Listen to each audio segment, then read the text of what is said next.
This program sponsored by Marwadi University, Rajkot, Gujarat. Join Global Campus for a 360-degree education.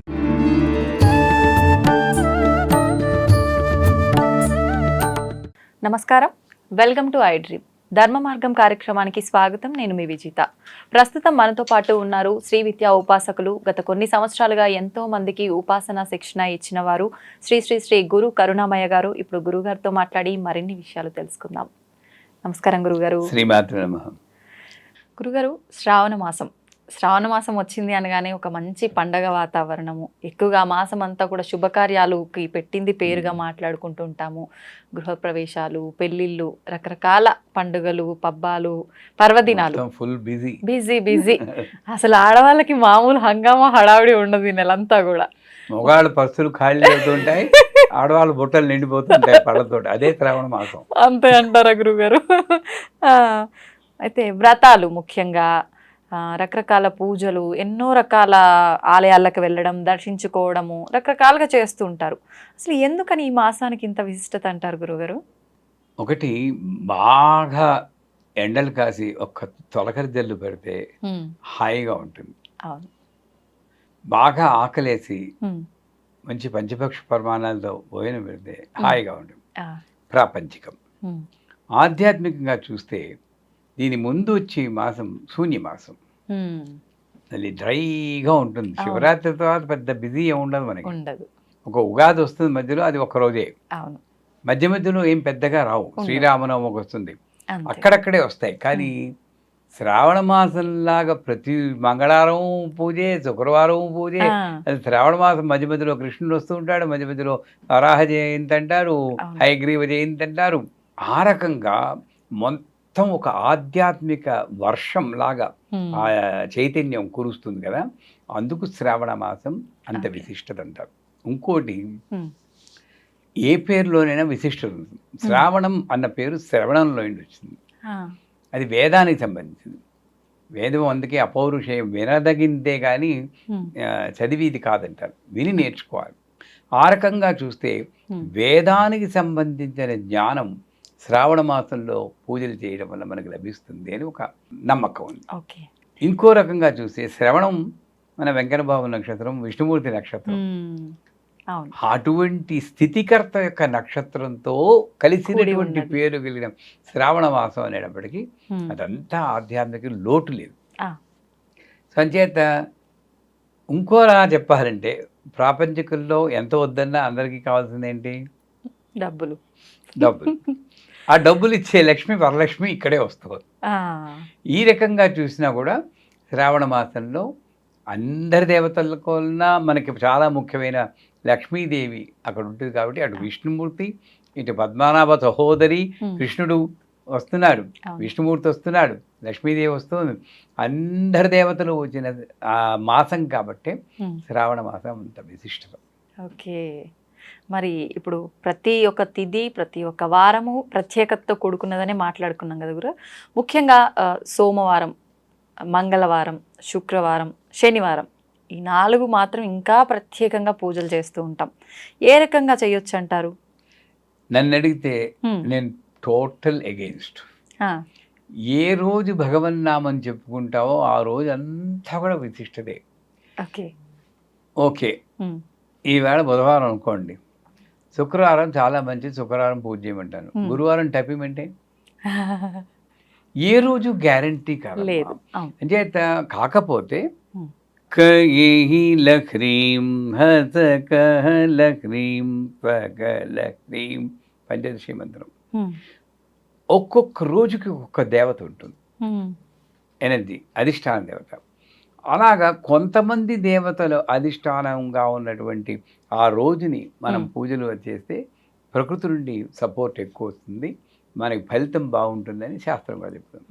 ఆ రకంగా కొంచెం విశిష్టత ఉండదు. కానీ సోమవారం శివుడిది, శనివారం వెంకటబాబుది, శుక్రవారం లక్ష్మీదేవి, ఈ డివిజన్ మనం చేసుకున్నాం. అందరి దేవతలు ఒకడు, ఒకే దేవత పలు రూపాల్లో నన్ను రక్షిస్తుంది అన్న సిద్ధాంతమే సత్యం, శుద్ధ సత్యం.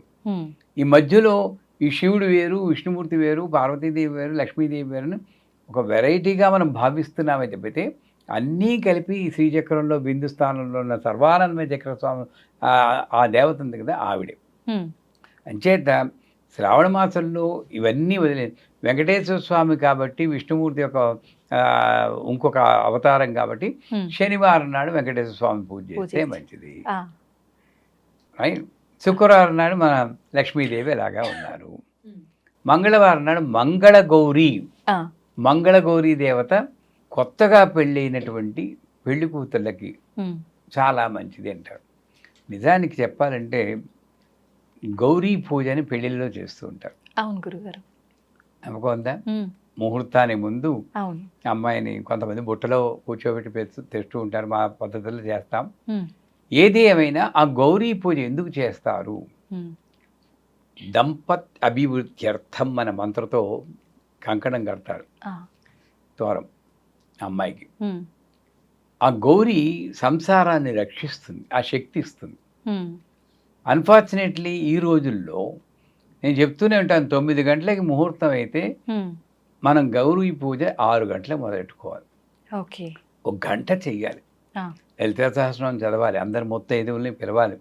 వాళ్ళందరూ కలిపి ఆ పూజలో పాల్గొని ఆ అమ్మాయికి బొట్టు పెడితే వీళ్ళ సౌభాగ్యం అంతా కలిపి ఆ బలం, సౌభాగ్య బలం, మాంగళ్య బలం అంటారు, ఆ మాంగళ్యానికి బలం చేకూరుతుంది. అంత ట్రెడిషనల్ వాల్యూతో కూడినటువంటి గౌరీ పూజని మన వాళ్ళు ముహూర్తానికి అరగంట ముందు మొదలెట్టి ఏదో తూతూ మంత్రాలతో కానిచ్చేసి పద పద పద పద అని తీసుకెళ్తారు హడావుడిగా. మరి అదే వాళ్ళు 2 గంటలు ఫోటో షూట్లు తీసుకుంటారు. ఒప్పుకుంటారా? నిజమే గురుగారు. ఇది ఒక కారణం, బలమైన కారణం. వివాహ వ్యవస్థ చిన్నాభిన్న అవడానికి కూడా ఇది ఒక కారణం. సో ఎనీవేస్ ఆ గౌరీ మరి పెళ్ళి అయ్యాక ఆ పెళ్లి కూతురికి శ్రావణ మాసంలో మొట్టమొదట సంవత్సరం, ఇది 5 సంవత్సరాలు చేయాలంటారు కానీ అట్లీస్ట్ మొట్టమొదటి సంవత్సరంలో మంగళగౌరీ వ్రతం అని చేస్తారు. ఇది పెళ్ళి అయిన వాళ్ళే చెయ్యాలి అంటారు. నన్ను అడిగితే పెళ్ళి అవని వాళ్ళు అదే మంగళగౌరిని కాత్యాయిని అని పేరుతో పిలిచి, అమ్మ నాకు మంచి భర్త దొరికితే చూడు. దేవత ఒక్కళ్ళేనర్రా, మనం కన్ఫ్యూజ్ అయిపోతున్నాం కానీ దేవత ఒక్కళ్ళే. అదే మంగళవారం నాడు పెళ్ళి అవని వారు కాత్యాయిని అన్న పేరుతో పూజ చేయండి శ్రావణ మాసంలోనే. అంతేగాని వీళ్ళే పూజ చేయాలి, వీళ్ళు పూజ చేయకూడదు, ఇలాగా సందేహాలతో కొట్టుకుంటున్నాం. మంగళగౌరి వ్రతం ఇలా చేసుకుంటూ పోతే శుక్రవారం నాడు చేసే పూజే ఏం పూజ? వరలక్ష్మి పూజ. సౌభాగ్య లక్ష్మీ బారమ్మ చాలా ఇష్టం. వాళ్ళందరినీ చూస్తే మాకు కూడా కనువిందు ఈ శ్రావణ మాసం. మగవాళ్ళకు కూడా చక్కగా అలంకారాలు కట్టుకుని గలగల పట్టుచీరలు నగలు గలగల్లాడుతూ మంగళకరంగా కనిపిస్తారు అందరూ, ఆడవాళ్ళందరూ దేవతా స్వరూపులు. సో ఆ శ్రావణ మాసంలో పౌర్ణమి ముందు వచ్చేది శుక్రవారం నాడు అన్నారు. ఇక్కడ కూడా నేను శాస్త్రం మీద నాకు గౌరవం ఉంటే న్యాయంగా ఆ రోజే చేయాలి. పౌర్ణమి నుండి వచ్చే శుక్రవారం. వీళ్ళు దాన్ని అమెండ్ చేసి ఏదో ఒక రీజన్ చెప్పి ఏ శుక్రవారం పర్వాలేదు అన్నారు. నన్ను అడిగితే అన్ని శుక్రవారాలు వరలక్ష్మి వ్రతం చేసుకోమంటాను ఓపిక ఉంటే. అది కరెక్ట్ పద్ధతి. ఏదో ఒక శుక్రవారం చేయడం అనేది అంత మంచిది కాదు. శ్రావణ శుక్రవారం పౌర్ణమిని వచ్చే శుక్రవారం చేయలేదు సరే, మిగతా 3 శుక్రవారాలు చేయండి. అంటే శ్రావణ మాసంలో లక్ష్మీదేవిని పూజ చేయడం భాగ్యం. శ్రావణ మాసంలో వచ్చే శుక్రవారం నాడు, శుక్రవారం నాడు పూజ చేస్తే శుక్రుడు భోగకారకుడు. ఏ సంసారం ఇంతున్నా డబ్బు ఇంతున్నా 10 రూపాయలు ఉంటే 10 రూపాయలు అనుభవించే భోగమే భాగ్యం. ఆ 10 రూపాయల్లో 9 రూపాయలు అనుభవించి ఇంకొక రూపాయి దానం చేస్తే అది సౌభాగ్యం. రెండింటికి అంత తేడా ఉంది. ఈ రెండింటిని ఇచ్చేటటువంటి తల్లి వరలక్ష్మీదేవి. ఆవిడ్ని మనం ఈ శ్రావణ మాసంలో పూజ చేస్తాం. చూడండి ఎంత విశిష్టత ఉందో నిజంగా. అయితే ఇప్పుడు గురుగారు మీరు అన్నట్టుగా 3 వారాలు చేయకుండా ఒకటే వారమే చేస్తుంటారు. మళ్ళీ ఆ ఒక్క వారం కూడా వీలు పడని వాళ్ళు ఏదో ఒక వారం చూసుకొని పెట్టుకుంటారు. అలా చేయొచ్చు అంటారా? ఎలాగైనా సరే శుక్రవారం నాడు ఏదో ఒక వారం శుక్రవారం నాడు మనకి మనస్సు స్థిరంగా ఉండాలి. చాలాసార్లు మీకు చెప్పాం, ఇది చెయ్యాలి అని తపన ఉండాలి. కానీ ఇది చెయ్యాలే అన్నట్టు చేయకూడదు. తప్పదు రెండింటికి తేడా అన్నట్టు. ఉంది. అవును గురుగారు. ఒక బర్డెన్ కింద భావిస్తూ చేయకండి. ఇది చెయ్యాలి అని తపనుంటే నన్ను అడిగితే ఎవరైనా ఉన్నారో లేదో నాకు డౌటే, కానీ శ్రావణ మాసంలో 4 శుక్రవారాలు చేసేయాలి. 4, 5 వస్తాయనుకోండి. ఆ 4 శుక్రవారాలు వరలక్ష్మి వ్రతాన్ని అసలైన అర్థం చేర్చుకుంటూ చేయాలి. మనకి పూజలు ఒక్క వ్రతం చేస్తే ఫలించాలి. వీళ్ళు మంగళగౌరి వ్రతాన్ని 5 సంవత్సరాలు చేయాలన్నారు. ఎందుకు? ఈ కొత్తగా పెళ్ళైనటువంటి పెళ్లి కూతురికి కొత్తగా సంసారంలో ఇవ్వడానికి వెంటనే ఇవ్వలేదు. ఈ గౌరీదేవి యొక్క శక్తి వల్ల మెల్లిమెల్లిగా ఈ పంచేంద్రియాలని మనం కంట్రోల్ చేసుకుని అక్కడ అడ్జస్ట్ అయ్యి బతకాలంటే 5 సంవత్సరాలు నువ్వు చేయాలను. 5 మంగళవారాలు కాదు, 5 సంవత్సరాలు అంటే 5 నాలుగు 20 అనుకోండి. అలాగా వరలక్ష్మి వ్రతం కూడా ఒక్కసారి చేస్తే మనకి ఫలితం ఇవ్వాలి. ఎందుకు మనకి ఇన్నిసార్లు లక్ష్మీ వ్రతం చేస్తున్నా మనకి ఆ భాగ్యం భోగం ఎందుకు కలగలేదంటే దాని అంతరార్థం తెలియకుండా చేస్తున్నాం అన్నమాట. ఏది ఎలా చేయాలో దాని విశిష్టత తెలుసుకుని ఆ తాదాత్మ్యంతో చేస్తే ఒక్క వరలక్ష్మి వ్రతంతో ఆ చారుమతి గల్లు గల్లు ఈ అనుభవాలన్నీ మనం పొందొచ్చు. అది సత్యం. సాధ్యపడుతుందా గురుగారు ఈ కలియుగంలో అనుభూతులన్నీ చెందడం? ఇది సాధ్యపడుతుందా లేదా అని చెప్పడానికి నాకు శక్తి లేదు, కానీ డెఫినెట్గా అనుభవం అయితే కలుగుతుందండి. ఉదాహరణ తీసుకుందాం చూడండి. మీకు తెలుసు, మీ వరలక్ష్మి వ్రతం చేస్తూ ఉంటారు. ఆ వ్రతం ఎలా మొదలవుతుంది? ఏ వ్రతమైనా తర్వాత సెప్టెంబర్లో వినాయక చవితి వస్తుంది. మనం అనుకుంటాం ఆ పూజ టైంలో చేసి ఇదే పూజ అంటారు. కానీ కథ ఏం చెప్తుందంటే పొద్దున్న లేచిన దగ్గర నుండి రాత్రి పడుకుని దాకా ఆ రోజంతా వరలక్ష్మీదేవిని గురించి ఆలోచిస్తూనే గడపాలి. అది ఫస్ట్ ప్రిన్సిపల్ చేయాల్సింది. సో ఆడవాళ్ళందరూ కూడా వరలక్ష్మి వ్రతం చేయాలంటే పొద్దున్నే లేవగానే మంచం మీదే ఓం శ్రీం హ్రీం శ్రీం కమలే కమలాలయే అని మంత్రం కానీ, లేదా లక్ష్మీ క్షేత్రముద్రాంతనయం శ్లోకం కానీ, హ్రీం మహాలక్ష్మి అయిన మంత్రం కానీ, పళ్ళు కూడా తోకోడు, ఆ మంచం మీద చెప్పాలి. అవునా గురుగారు? భయమేస్తుందా? పళ్ళు ఇప్పుడు అమ్మవారి ఆధ్యాత్మిక మార్గంలో వెళ్ళాలి, పూజల్లో పాల్గొనాలి అని అంటే ఖచ్చితంగా మనం శుభ్రంగా ఉండాలి. ఒక ఎగ్జాంపుల్ చెప్తాను. మీరు ఇన్ని భక్తి కార్యక్రమాలు అందరికీ చెప్పిస్తున్నారు, సంఘంలో ఎంతో కొంత మార్పు తెస్తున్నారు. సో విజిత అంటే ఆ లక్ష్మీదేవికి చాలా ప్రేమ వచ్చేసింది. మీరు రేపు పడుకుంటారు, ఇలా పడుకోగానే రేపు పొద్దున్నే శ్రావణ మాసంలో తడుతుంది, అమ్మ విజిత నేనే లక్ష్మీదేవిని నేను అనుగ్రహించడానికి వచ్చాను. ఇప్పుడు ఎక్స్క్యూజ్ మీ పడుదోకుని వస్తానంటారా? చెప్పండి. అస్సలు మరి పడుదోకునండి, ఈ లోపల ఆవిడ పోతుంది. మరి అదే మరి అప్పుడు లేని లాజిక్ ఇప్పుడు ఎందుకు వచ్చింది మీకు? అమ్మో, అప్పుడు అమ్మవారిని ఎలా కాదంటాం గురుగారు ముందు ప్రత్యేక. ఎందుకంటే ఇక్కడ లేదని మీకు చాలా నమ్మకం కాబట్టి తీరుబడిగా పడుతోతున్నాం అంతే. అక్కడ అమ్మ వచ్చేసింది నమ్మకం ఉంది కాబట్టి పడుదోకు కూడా నేను చెప్పగలను. ఓకే, ఇక్కడ తోవడం కాదు, ఇక్కడ తెలవాలి. అంటే అక్కడే చెప్పేసి స్నానపు గదిలో కూడా అమ్మవారి శ్లోకాలు చెప్పుకుంటూ ఓం నమో భగవతే వాసుదేవాయ. ఏ పతివ్రతకైనా భర్త పేరు చెప్తే ఇంకా పొలగించిపోతుంది. లక్ష్మీదేవి వాసుదేవుడి పేరు చెప్తే ఇంకా పొలగించిపోతుంది. అదే ఓం నమో భగవతే వాసుదేవాయ మంత్రంతో స్నానం చేయండి. మీ వరలక్ష్మి వ్రతం స్టార్ట్ అయిపోయింది, అప్పుడే మంచం మీద అయిపోయింది, ఇదైపోయింది. తర్వాత పూజ గదికి వస్తారు. ఈ వంట వండుతున్న ప్రసాదాలు 9 నైవేద్యాలు చేస్తారా, 1 నైవేద్యం చేస్తారా, అది కూడా నేను డిబేట్లోకి వెళ్ళను. వాళ్ళు 9 నైవేద్యాలు చేయాలి, ఇన్ని నైవేద్యాలు చేయాలంటారు. ఎందుకంటారు? నేను ఇంతే నైవేద్యం చేస్తే ఆ నైవేద్యం కాస్త నేను తినేస్తాను, ఇంకోటి పంతను. నేను 9 నైవేద్యాలు ఇంత చేస్తే 10 మందికి పంచడం కోసం అందరికీ పంచిదే మహానైవేద్యం. నేను ఒక్కడిని తింటే అది నైవేద్యం. ఇంత తేడా ఉంది. మహానైవేద్యం అంటే ఇది కాదు. సో నా శక్త్యానుసారం పిండి వంటలు చేసుకుని అన్ని నీ స్వీట్లు నేను తింటే ఏమవుతుంది? నాలాగా డయాబెటిక్ వస్తుంది నాకు వచ్చినట్టు. నేనే పంచాలి.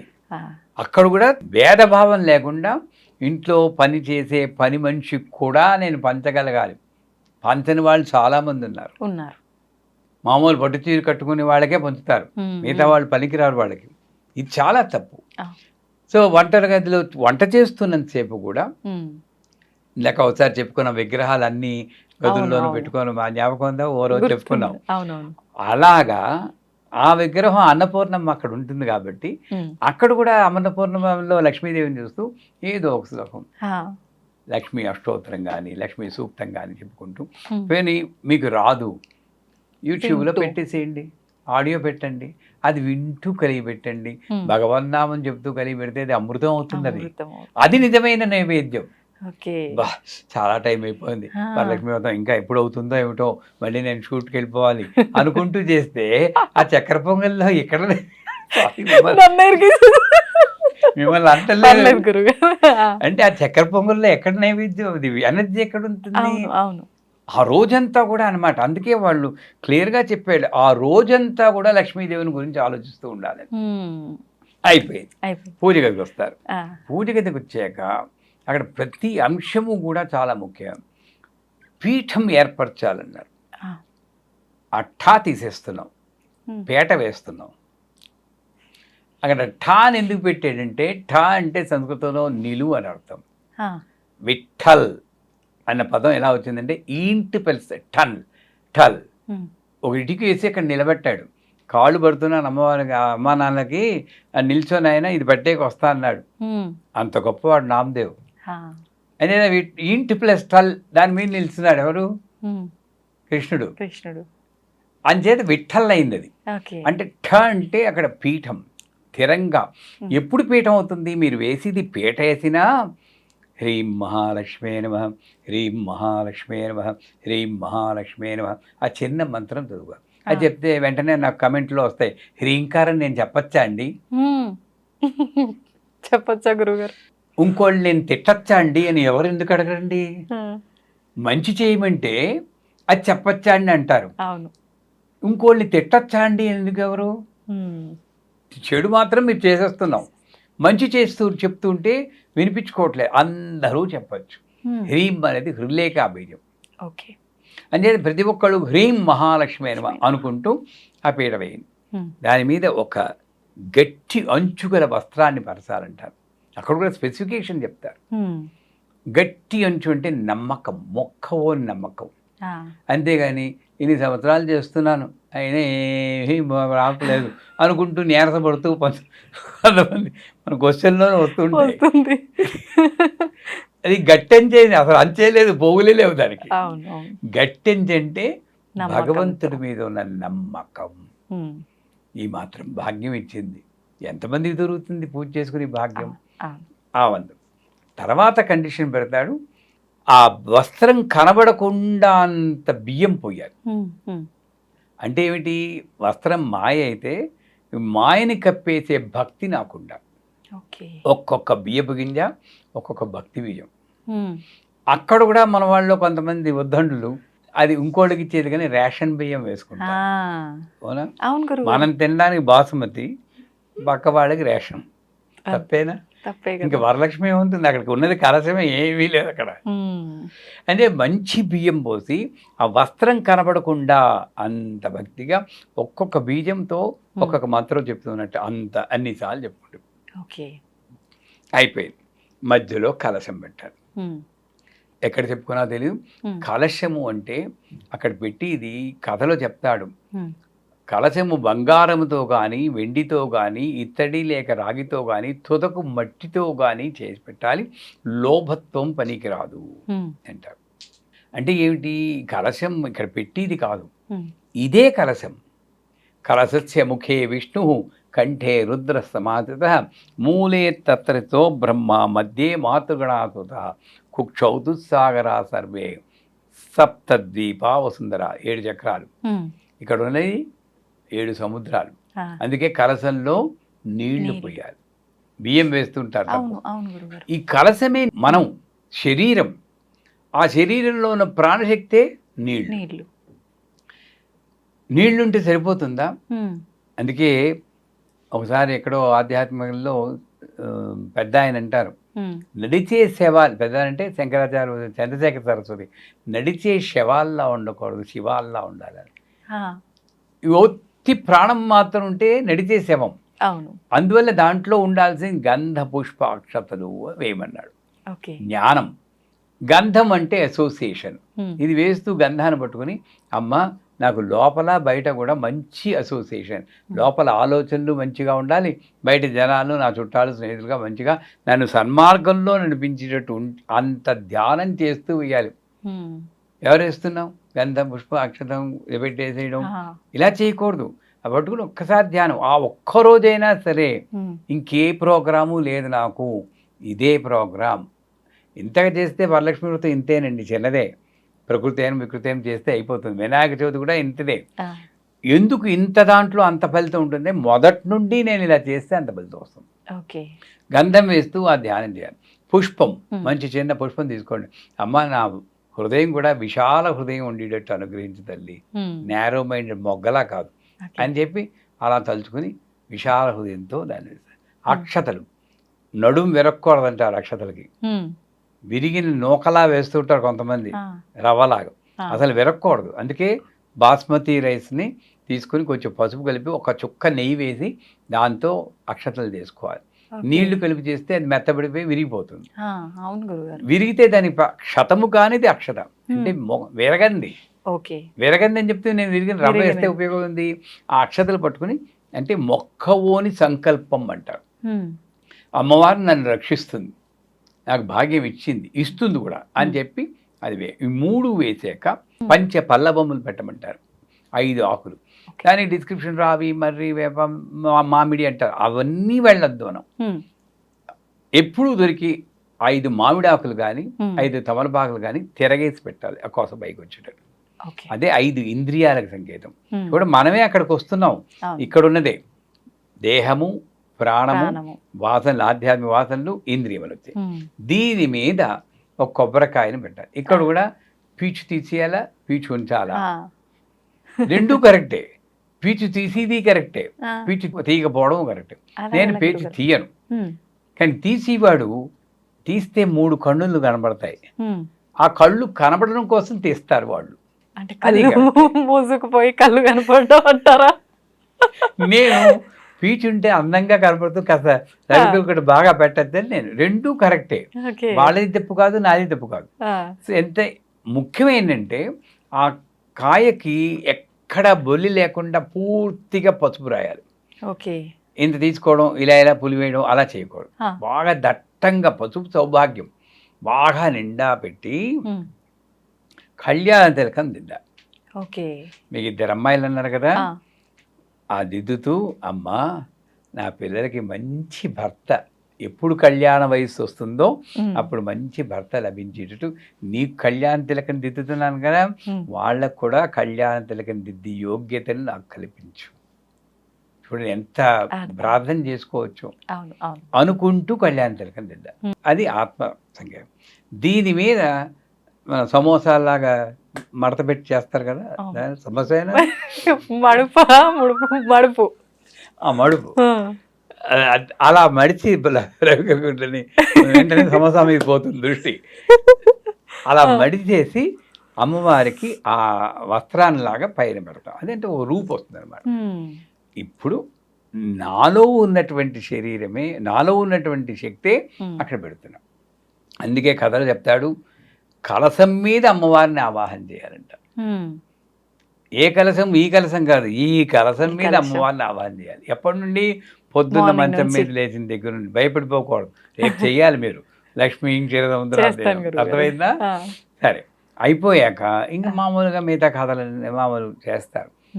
చేశాక 9 పోగులు గల తోరణం కట్టుకోండి. 9 ముళ్ళు వేసి 5 పోగులు 9 పోగులు కొంటారు. అక్కడ కొట్టుకుంటూ చచ్చిపోతూ ఉంటారు. అది ఇది కరెక్ట్, ఇది కరెక్ట్, ఏదో ఒకటి 5 పోగులనే వేసి 9 ముళ్ళు వేసి కట్టుకోండి. ఎందుకు? నవయోన్యాత్మక శరీరం, నవరంధ్రాలతో నవమాసాలు చెరబడి నవరంధ్రాలతో భూమిపై దిగబడి మానవ శబ్దంలో ఉన్నటువంటి నవశబ్దాన్ని జోడించి మనం ఉన్నాం. నవ అన్నదానికి అందుంది. అందుకు ఆ 9 గ్రంథులు ముళ్ళు వేసి, ఇవన్నీ గ్రంథి అంటే ఏమిటి? ఈ కాస్మిక్ ఎనర్జీ ఫ్లో అవ్వకుండా ఉండే అడ్డు. మనకి 3 చెప్పారు లలితా సహస్రం, బ్రహ్మగ్రంథి, విష్ణు గ్రంథి, రుద్రగ్రంథి. 3 కాదు ఇంకా 6 గ్రంథులు యాడ్ చేసి నాలో ఉన్న అడ్లు, అవి ఆ అడ్లకి అధిష్టాన దేవత ప్రథమ గంధిము కమలాయనమ ఏదో మంత్రాలు ఉంటాయి. ఆ పేర్లు చెప్పి అన్ని 9 గంధుల మీద పసుపు కుంకుమ వేసి తోరం కట్టుకోవడం వల్ల నాలో ఆధ్యాత్మిక శక్తి అడ్డు లేకుండా ప్రవహించుకాక. అది తోరం మంత్రం కూడా ఉంది. ఆ మంత్రంలో అర్థం ఇదే, సౌభాగ్యం నాకు వచ్చుగాక. పద్నామి దక్షిణే హస్తే అని నవసూత్ర ప్రభం అని వస్తుంది కదా, ఆ సౌభాగ్యం వచ్చుగాక అని కట్టుకోవాలి. తర్వాత వాయనం ఇవ్వాలి అంటారు. అక్కడేంటి, వాయనంలో 9 బూర్లు పెట్టి మంగళ ద్రవ్యాలని పెట్టి పసుపు కుంకుమ గాజులను పెట్టి ముత్తైదుకి ఇస్తారు. ఏమంటారు, ఇస్తినమ్మ వాయనం పుచ్చుకున్న వాయనం, ఇస్తినమ్మ వాయనం అక్కడ ఏంటి తెలుసా అండి, అసలు ఒకసారి ఇచ్చి ఊరుకోవాలి. ఇస్తున్నాం ఎన్నిసార్లు ఎందుకంటే ఎవరికైనా డౌట్ వచ్చిందా? నిజమే గురుగారు. ఎందుకని? ఎందుకంటే అది ఇచ్చేది యాక్చువల్గా ఆ సువాసినికి ఇవ్వట్లేదు మీరు, ఆ సువాసిని రూపంలో ఉన్న వరలక్ష్మీదేవికి ఇస్తున్నారు. ఇస్తినిమ్మ వాయనం. అక్కడ ఉన్నవి చీర రవికలు కూడా కాదు, నా భక్తి, నా శ్రద్ధ, నా నమ్మకము, నా సరెండర్, శరణాగతి అన్న వాయనం నేను ఇస్తున్నాను. పుచ్చుకున్న వాయనం ఆవిడ సంతోషించి నాకు సౌభాగ్యం ఇచ్చేస్తుంది. అది నేను పుచ్చుకుంటున్నా. మరి పుచ్చుకుంటే 3 సార్లు పుచ్చుకుంటే బాగా గట్టిగా ఉంటుంది కదా. ఇచ్చిన వాయనం పుచ్చుకున్న వాయనం, ఇచ్చిన ఇది కంటిన్యూస్. అది 3 సార్లు కాదు, 4 సార్లు 5 సార్లు 8 సార్లు చెప్పుకున్నా పర్లేదు. అలా 10 సార్లు చెప్తే ఆవిడ ఇవ్వమ్మా నేను ఇండిపోవాలని టైం అయిపోతుంది. అదే ఒక మినిమం 3 సార్లు చెప్పుకునే తర్వాత పూజ చేసిన బ్రాహ్మణుడికి యథాశక్తి దక్షిణ ఇచ్చి సంస్కరించాలంటారు. అది ఆచారం. పోతే కథకు వస్తే, కథ మన వాళ్ళు తెలిసిన కథ అయినా కదా అని గడగడగడగడగడా చేస్తారు. దాంట్లో ముఖ్యమైన వాక్యాలు మర్చిపోతున్నాము. ఏంటవి గురుగారు? ఆవిడ పేరే ముఖ్యం. ఫస్ట్ చారుమతి. చారు అంటే ఏంటి? 4 అదొకటి. చారు అనేది పైనాపిల్ చారు, మిరియాల చారు అది కాదు. చారు అంటే సంస్కృతంలో అందమైన అని అర్థం. చారు హసన్, చారు హాస, ఆ పేర్లు మంచిగా నవ్వివాడని. చారు హసన్. చారుమతి అందమైన బుద్ధి కలది. అంటే హీరోయిన్కి అందమైన బుద్ధి ఉంది, ముందే చెప్పేస్తున్నారు క్యారెక్టర్ని అంతా. అందమైన బుద్ధి ఎలా ఉంటుందో వర్ణిస్తాడు. ఇది ముఖ్యం వరలక్ష్మి వ్రతం. ఇది కానీ అనకూడదు. కానీ 9 రకాల నైవేద్యాలు చేసేయచ్చు మీరందరూ, 21 చేసేస్తారు, వాయనాలు ఇమ్మంటే ఇస్తారు. ఈ ఒక్క లైను పాటించడానికి ఇంకో జన్మెత్తాలి, శ్రమించాలి అలా. అందుకు ఎందుకంటే చారుమతి దేవి ఉదయాన్నే నిద్రలేచి, అదే కష్టం మనకి, సూర్యుడు రావడానికి ముందే లేవాలి. గయ్యాళిగాక మితముగా సంభాషించు, ఇది కూడా కష్టం. ఇంకా కష్టం వస్తుంది. పెనిమిట్ని అత్తమామలను దైవముగా భావించి, అంతే ఇంకైపోయి. ఇంక వరలక్ష్మి వ్రతం చేయడం ఇంపాసిబుల్. చేయకుండా ఏం లేదు, మేము ఎందుకు చూస్తాం. అలాగే ఇదే మెయిన్. భర్తను అత్తమామలను దైవంగా ఆ ఒక్కరోజైనా భావించండి రా బాబు. మా అమ్మగారు ఇప్పటికీ నేను గుర్తుంది, 3:30కి లేచి మా నాన్నగారి కళ్ళకి అద్దుకుని మంగళసూత్రం తీసుకుని ఇలా అద్దుకుని అప్పటి నుండి మొదలెడుతుంది అనమాట స్తోత్రాలు. ఈ రోజుల్లో అలా చేసేవాళ్ళు లేరు. ఇది సరెండరా బానిసత్వమా అలా ఆలోచించకూడదు. స్త్రీలో ఉన్న గొప్పతనం అది. వాడు ఎలాంటి వాడైనా సరే తల్లి హృదయం ఎలా ఉంటుందో అలాగ సరెండర్ అయ్యేదే నిజమైన స్త్రీ. అలాంటి స్త్రీలు రుద్రం చదవక్కర్లేదు, పురుష రుద్రం చదవక్కర్లేదు. ఆ చదవక్కర్లేని దాన్ని మార్చి మన వాళ్ళు చదవకూడదు అని పెట్టి అసలే ఎవరికి కావాలో అవసరం అక్కడే వాళ్ళని చదవనీయకుండా చేస్తారు. ఇక్కడ లోపం. అంచేత గయ్యాళిగాక మితంగా సంభావించు, భర్తను పెనిమిటిని అత్తమామను దైవంగా భావించి వాళ్ళు నమస్కరించి, ఇంత మంచిగా ఉంటే ఎవరికి నచ్చదండి. ఆవిడ కాళ్ళలోకి వచ్చేస్తారు, నేను నిన్ను అనుగ్రహిస్తాను అలా చెప్పేస్తుంది. అక్కడ ఇంకోటి, తనకొచ్చిన కల్ని ముందు భర్తకి అత్తమామలకు చెప్పి వాళ్ళ అనుమతి తీసుకుని వచ్చిన స్నేహితులకి చెప్తుంది, చెలికెత్తలకి చెప్తుంది. అంటే స్వార్థం లేదు అక్కడ. నేను ఒక్కదానే, మనకి ఇప్పుడు ఏదైనా వచ్చిందనుకోండి ముందు మనం వెళ్ళిపోయి, ఆ స్వార్థం లేదు. చెలికెత్తలు చేస్తారు, సరే పూజ చేస్తారు అందరూ. అక్కడ కూడా పౌర్ణమికి ముందు వచ్చే శ్రావణ శుక్రవారం ఎప్పుడు వచ్చినా అని ఆతురతతో ఎదురు చూస్తారు. వాళ్ళు ఉత్సాహంతో ఎదురు చూస్తారు, మనం బెంగతో ఎదురు చూస్తాం. ఏవి ఎలా చేస్తానో ఏమిటో ఇంతమంది అవునవును. పిలిచేసాను అనుకుంటాం. వెంకట కూడా ఉత్సాహంతో ఎదురు చూశారు. ఆ, ఈ క్యారెక్టర్స్ అన్నీ నాలో రావాలి. నాలో అంటే పూజ చేసే చేసే వాళ్ళు. అలా ఉన్నప్పుడు అంత తాదాత్మ్యంగా చేస్తే, అలాగే ఒక పుష్పం తీసుకుని ఐం హ్రీం శ్రీం ప్రకృత్యే నమః శ్రీం ఐం హ్రీం శ్రీం విద్యాయ నమః శ్రీ ఇలా వెయ్యాలి. ఇంకా మీకు ఓపిక ఉంటే ఓం శ్రీం హ్రీం శ్రీం కమలే కమలాలయే ప్రసీద ప్రసీద శ్రీం హ్రీం శ్రీం ఓం మహాలక్ష్మి అయిన మంత్రం, ఆ మంత్రాన్ని ముందు వెనక పెట్టి అష్టోత్తరం చేయండి. లక్ష్మీదేవి ఇంట్లో కూర్చుంటుంది స్థిరంగా. అంత గొప్ప. కనీసం ఐం హ్రీం శ్రీం ప్రకృతి అంత నెమ్మదిగా పుష్పం వేస్తూ చేయాలి.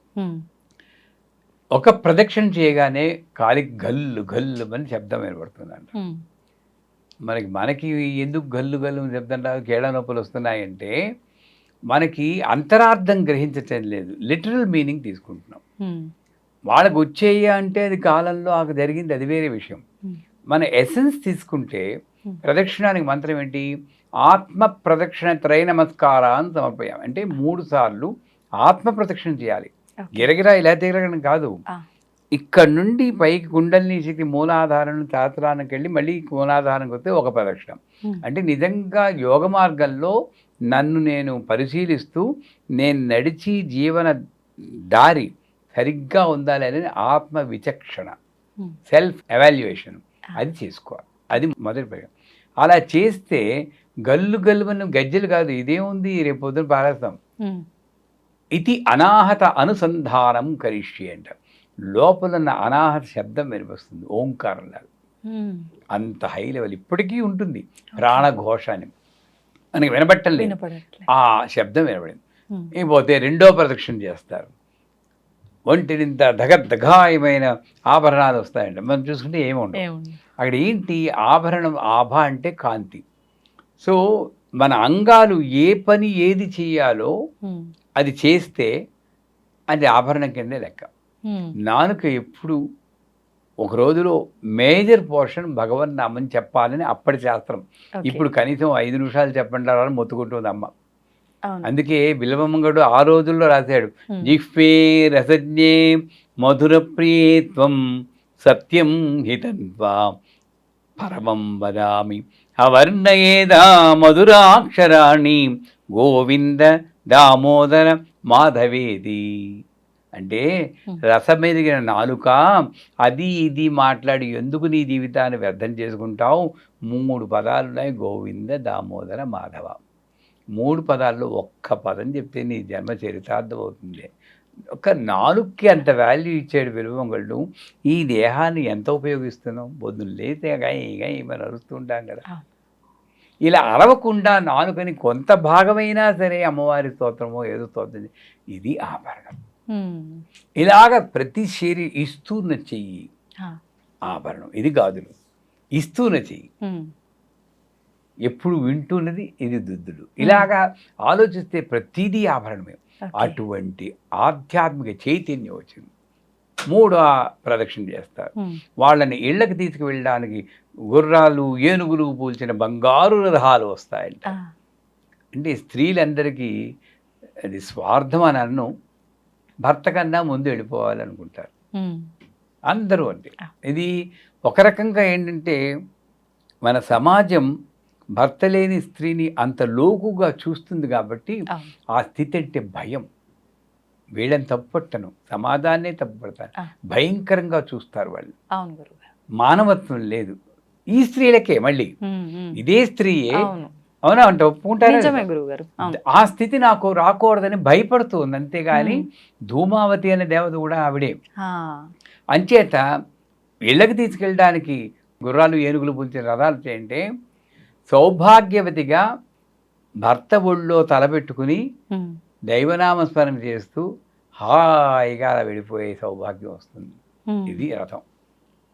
అది బహు మందికి వస్తుంది. అటువంటి సౌభాగ్యాన్ని ఇచ్చేటువంటి వరలక్ష్మి వ్రతం ఈ చెప్పిన విధంగా మనం ఇక మీదట వచ్చి శుక్రవారం నాడు ప్రతి స్త్రీ చేయగలిగితే కొంత కాబట్టి కొంత అర్థం చేసుకుంటూ ఆ భావనతో చేస్తే తర్వాత ఇది అయిపోగానే వాయినాలు ఇస్తారు. ఆ వాయినాలు ఇచ్చేటప్పుడు కూడా బుట్టలో బత్తాయి పళ్ళు పెట్టుకుని ఉసురు ఉసురుమంటూ మెట్లెక్కి వెళ్తారు. ఏం లాభం? ఆడికి వెళ్ళాక ఆ స్త్రీకి కాళ్ళకి పసుపు రాస్తున్నప్పుడు అమ్మవారి కింద భావించి రాయాలి. ఆవిడ మాట్లాడకుండా ఉండమన్నారు ముందే. ఓకే. ఇలా కూర్చోవాలి విగ్రహంలాగా. గంధానగానే వీళ్ళు ఇలా అంటూ ఉంటారు. ఏముంది అక్కడ? అవేర్నెస్ ఎక్కడ ఉంది? అరటిపండు దగ్గర నో అంటూ ఉంటారు. ఇంక సువాసన దేవతారూపం ఎక్కడుంది? అమ్మలక్కలాగా ఉంటారు. అలా కాకుండా అమ్మ నువ్వు దేవతని పరిస్థితి దేవతలా నా ముందు అని గంధం మెల్లిగా రాయాలి. అరటిపండు తీసి కింది పెదవికి ఇలా తగిలించాలి. ఇది కరెక్ట్. తినిపించేసేయకూడదు. ఆ పువ్వులని చెప్పి వాడు కరెక్ట్గా ధ్యానం ఉంటే మీరు ఇలా పీకేసి హింస పెట్టేది దాంట్లో దొరుకుతుంటారు. ఏమిటి అంత తెలీదు. ఆ పువ్వులు తీసుకెళ్ళి ఒళ్ళో పెట్టాలి. వస్త్రాలు ఒళ్ళో పెట్టాలి. చివరగా ఇక ఏ మాటలు మాట్లాడకూడదు. పశువు రాస్తున్నా మీ అబ్బాయికి పెళ్లి కుదురుతుందా, మీ అక్కడ తీస్తుంది, చీర బాగుంది అంటారా లేదా? నేను తప్పట్టకండి నన్ను ఇలాగే చేస్తున్నారు. అందుకే వరలక్ష్మి వ్రతాలు ఉత్తిన నామకే వస్తాయి. ధ్యానంతో హ్రీం మహాలక్ష్మి హ్రీం మహాలక్ష్మి ఆవిడ చేయాలి, ఈవిడ కూర్చోవాలి. చివరిగా ఒళ్ళో అమ్మవారి ఒళ్ళో తలబెట్టి మంత్రసిద్ధిర్భూయాత్ అనే మంత్రం. మంత్రసిద్ధిర్భూయాత్ అంటే నేను ఏ స్తోత్రం చెప్తున్నానో అది ఫలించేటట్టు అనుగ్రహించు తల్లి. పోనీ సంస్కృతం రాదు, తెలుగులో చెప్పండి. ఈనాడు పూజ చేస్తున్నానమ్మా, అది ఫలించేటట్టు అనుగ్రహించు తల్లిని అమ్మని పట్టుకున్నట్టు అలా పట్టుకుని తలపెట్టాలి. ఇది సువాసిని పూజ. చేయమని అందరు నేను ఈసారి చేస్తాం గురుగారు. ఒకసారి ఇలా చేస్తే వరలక్ష్మీదేవి అంటే అష్టలక్ష్ములతో కూడిన మహాలక్ష్మి మన ఇంట్లో ఉంటుంది, అందులో సందేహం లేదు. తప్పకుండా ఈసారి మీరు చెప్పినట్టుగానే పాటిస్తాము, చేస్తాం గురువుగారు. నెక్స్ట్ టైం మీరు వచ్చిన తర్వాత మాట్లాడుకుందాం. ధన్యవాదాలు గురుగారు. నిజంగా చాలా మంచి విషయాలు ఎంతో అర్థవంతంగా మా అందరికీ అర్థమయ్యి మేమందరం విని పాటించే విధంగా చెప్పారు. ధన్యవాదాలు గురుగారు.